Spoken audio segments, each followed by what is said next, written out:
I first got interested in Japanese swords when I was actually 12 years old. That's when I started practicing Japanese traditional swordsmanship. Learning about Japanese swords started in my 20s, so I guess I've been doing this for about 36 years now. I went to Japan and studied at the Japanese Sword Museum, and from that point, it's been a very, very great lesson in life. I was trained for a special type of talent for Japanese swords identification or appraisal. And in Japan, every 4 years, they have a national contest, basically to see who has the best eye.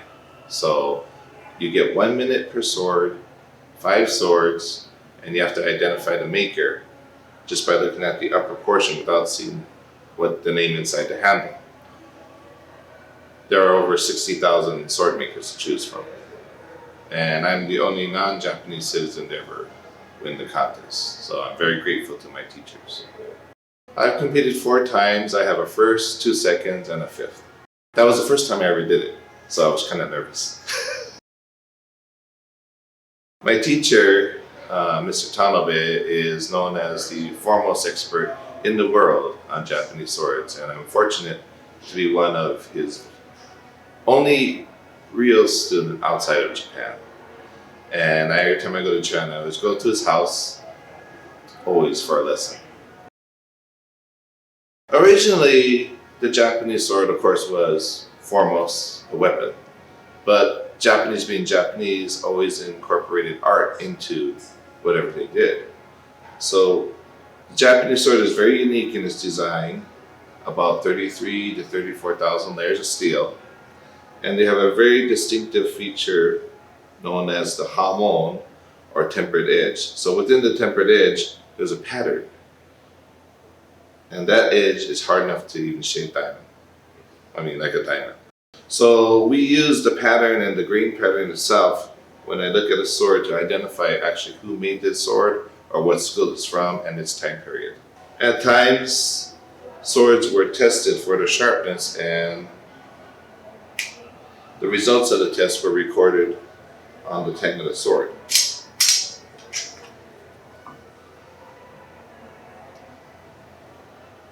And in this case, it's recorded in gold. So even this particular sword has an unusual test cut where it was actually tested on the heads, and its basic meaning means split the eyebrows.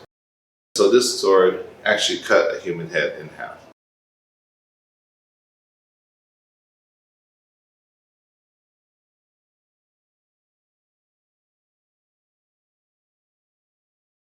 So during the early 1600s, there were criminals that were destined to be executed for their crimes. So they used live bodies often for these body tests for the executions. There supposedly is a sword that actually has 9 bodies with 1 stroke, but the most common that we see is 2 or 3 bodies. They're usually stacked like this and cut down the middle. As with any great types of art, there's always people who made forgeries of famous items and passed them off as genuine. So that's why we include this study of Japanese swords, so we can tell what is genuine, which is fake or forged. Swords in these cases can fetch up to $5 million sometimes or higher. So it is quite important to have some people who actually have great knowledge of authenticity. Oh yes, many times, as with any great works of art, when it had to be given as a gift to a king or a lord, and you didn't have the capacity to do so, you would kind of have your guy make one and give it to the lord. Maybe put a signature on it. You know, it would try to pass muster, somehow.